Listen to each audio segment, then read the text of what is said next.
Avocat nanga Yesu, yoneyo nelakanga, ofana. Amen.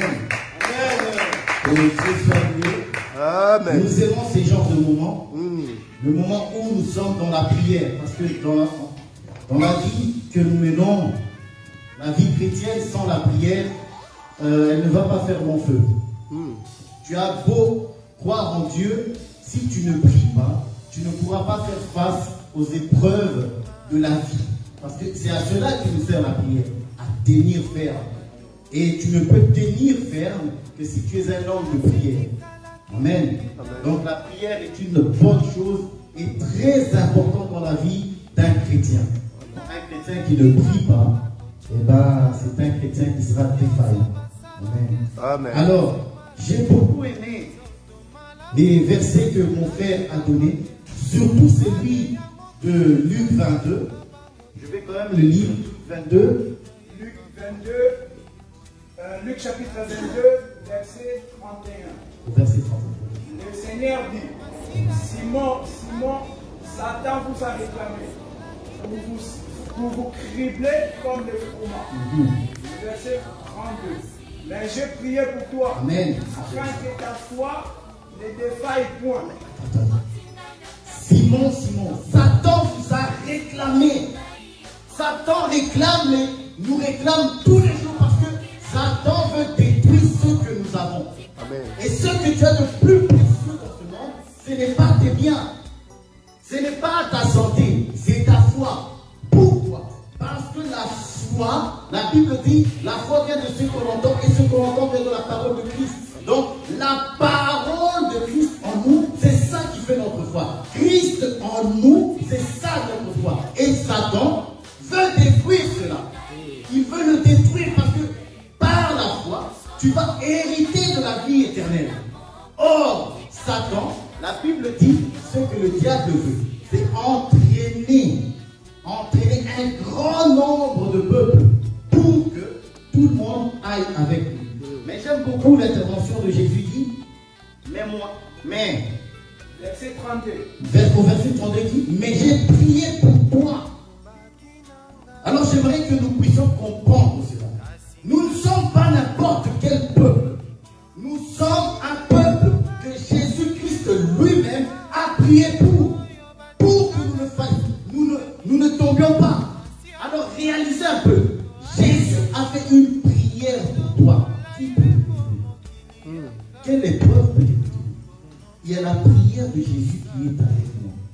Qui peut détruire ma vie? C'est pourquoi Paul a l'audace de dire, qui nous séparera de l'amour? Reste les épreuves, la nullité, le manque. Mais je me suis attaché à celui qui a prié pour moi. Et je sais que sa prière est répondue. Comment est-ce qu'il a prié pour moi? Il a donné sa vie.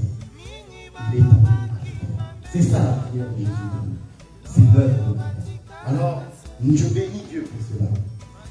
Et sans plus tarder, je vais quand même retourner dans notre thème du jour, qui est qui est la reine de Séba, au 1 roi 10. 1 roi 10. Amen. Amen. Ça, c'était juste pour que nous puissions réaliser qui nous sommes. Nous ne sommes pas n'importe qui. Nous avons la prière de Jésus qui nous accompagne tous les jours. L'œuvre de la croix, la prédication de la croix est avec nous. Et à cause de cela, nous sommes plus que vainqueurs. Jésus a prié, il a élevé une prière à Dieu pour que ma foi ne faille point. Et j'ai cette ferme assurance dans cette prière. Ma foi est dans la prière de Jésus, que je ne serai pas détruit. Peu importe l'épreuve de la vie, je ne serai pas détruit. Peu importe les circonstances, je ne serai pas détruit. Je suis sûr de ça. Et je veux que tu en sois aussi sûr. Rien ne peut te détruire. Mon frère, tu peux faire ça. À partir du verset 4. 1 roi chapitre 10, le verset 4. La reine de Séba vit toute la sagesse de Salomon et la maison qu'il avait bâtie. Et les mets de sa table et la demeure de ses serviteurs. Et les fonctions et les vêtements de ceux qui le servaient. Et ses chansons et ses holocaustes. Il l'offrait dans la maison de l'Éternel. Amen. Donc la reine de Séba, quittant son pays, vient auprès de Salomon. Pourquoi la Bible dit pour éprouver la sagesse de Salomon? Parce que cette reine avait des questions. Alors hier, j'ai illustré ça comme un homme ou une femme, un peuple qui s'approche de Dieu avec ses problèmes. Peu importe les problèmes, peu importe les questions que tu as, Dieu sait répondre à tout ça. Et j'ai aussi illustré la reine de Séba comme étant l'église qui est dans le monde, qui va vers le roi. Amen. Et j'ai dit en cela que non, peu importe les problèmes que nous pouvons avoir, que nous pouvons rencontrer, Salomon a le pouvoir et la sagesse de répondre et de résoudre nos problèmes. Amen. Parce qu'il peut. La Bible dit que Dieu lui a donné la sagesse et il a répondu à toutes les questions de Salomon. Amen. Amen. Amen. Excusez-moi, le micro il bug un peu, mais ce n'est pas un problème. Et j'aime beaucoup ce que dit la Bible au verset 2. La Bible dit, elle s'est rendue auprès de Salomon et elle lui dit tout ce qu'elle avait dans le cœur. Tout ce qu'elle avait dans le cœur. Donc, cette femme avait beaucoup de questions. Avait beaucoup de questions et elle demandait que réponse. Donc, le cœur de cette femme a parlé. Bien aimé, si ton cœur ne sait pas parler à Dieu, Dieu ne sera pas le répondre. Tu dois parler selon ton cœur. Or, le cœur, c'est dans le livre de Proverbes, il dit que la lampe de l'Éternel, c'est l'esprit de l'homme. Lorsqu'on parle du cœur, on parle de l'esprit. C'est dans le Proverbe. La lampe de l'Éternel. Donc là où Dieu vient pour nous parler, c'est dans l'esprit. Et le cœur, quand la Bible parle du cœur, il ne parle pas du muscle non, il parle de l'esprit. Le cœur et l'esprit. Et si tu ne sais pas parler à Dieu par l'esprit, ça sera compliqué. Pourquoi? Parce que la Bible dit, et c'est Jésus qui va le dire, il faut que ceux qui adorent le Père adorent en esprit et en vérité. Donc, il est très important que celui qui s'approche de Dieu croit de tout son cœur que Dieu peut exaucer son problème. Donc, au plus profond de ton esprit, parce que c'est là que réside la foi. C'est là que est la foi. Pourquoi? Parce que la Bible, nous savons que le corps va retourner à la poussière. Mais l'esprit et l'âme, non. Si la parole de Dieu n'est pas dans ton esprit, tu ne sauras pas être sauvé. Amen. C'est pour ça qu'il faut, c'est Paul qui le dit, examinez vos cœurs. Si vous êtes encore dans la foi. Amen. Il faut examiner son cœur. Et à Dieu, lorsqu'on s'approche de Dieu, on lui parle à cœur ouvert. Comme cette reine, elle a parlé à Salomon de tout son cœur. La Bible me dit, au verset 4, la reine vit tout. La reine de Séba vit toute la sagesse de Salomon et la maison qu'il avait bâtie et les mets de sa table et la demeure de ses serviteurs. Aujourd'hui, je veux juste parler du mets. Elle vit les mets de sa table. Elle était émerveillée. Elle dit, parce que la Bible dit, hors d'elle-même, donc voyant toutes ces choses, elle était éblouie. Hors d'elle-même, elle dit au roi, c'était donc vrai ce que j'ai appris dans mon pays. Les mets, pourquoi les mets sont importants et pourquoi les mets sont sur la table? Les mets, la nourriture, vous savez que ça a une grande importance dans la Bible. Amen. Parce que c'est par la nourriture, par ce qui est comestible, que le monde est tombé dans la dépravation.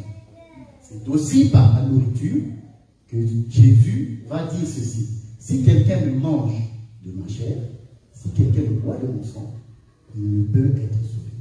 C'est dans Jean 6. Donc, la nourriture a une très grande importance dans la vie chrétienne. Parce que lui-même, le Seigneur se définit comme un aliment.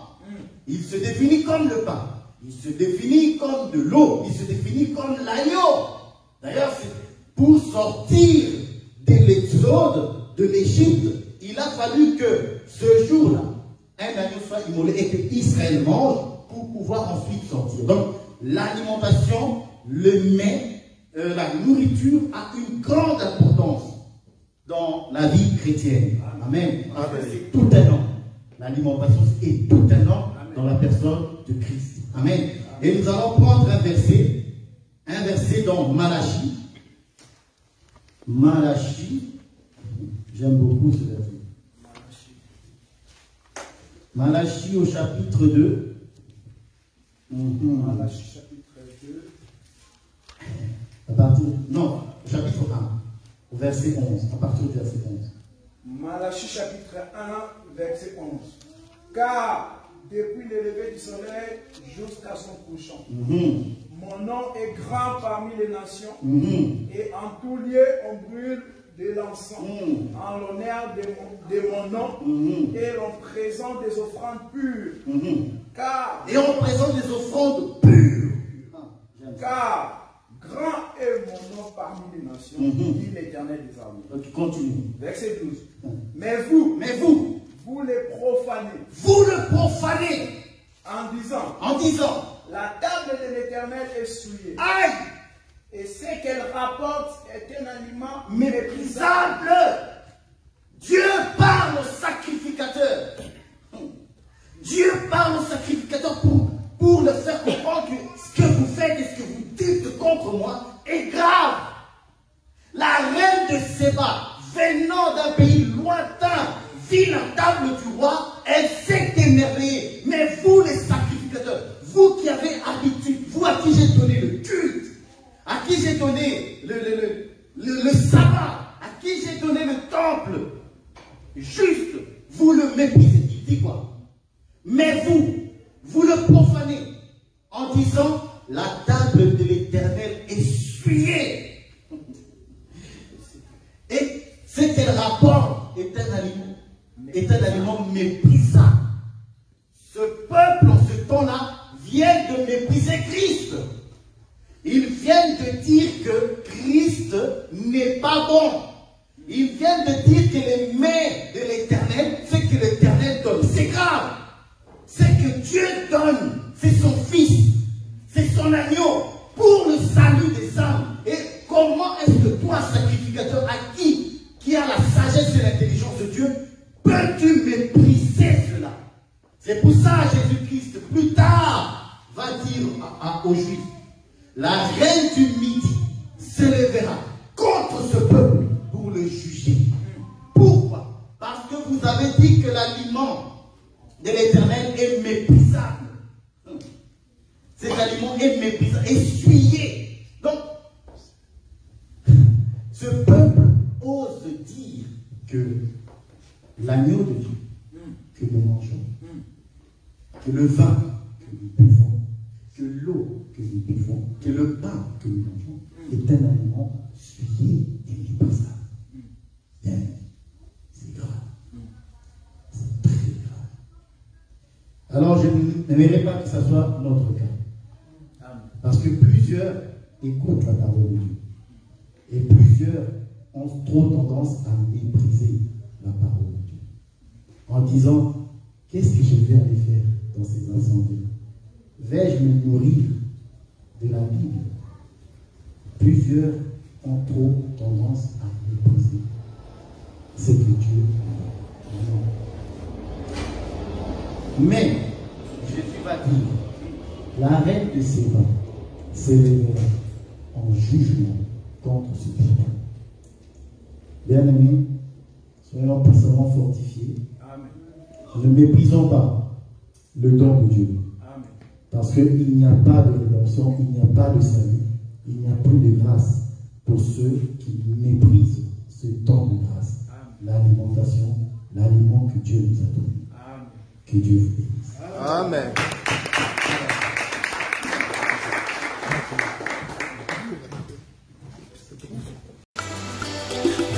Merci Jésus, merci Jésus, merci Jésus, merci Jésus.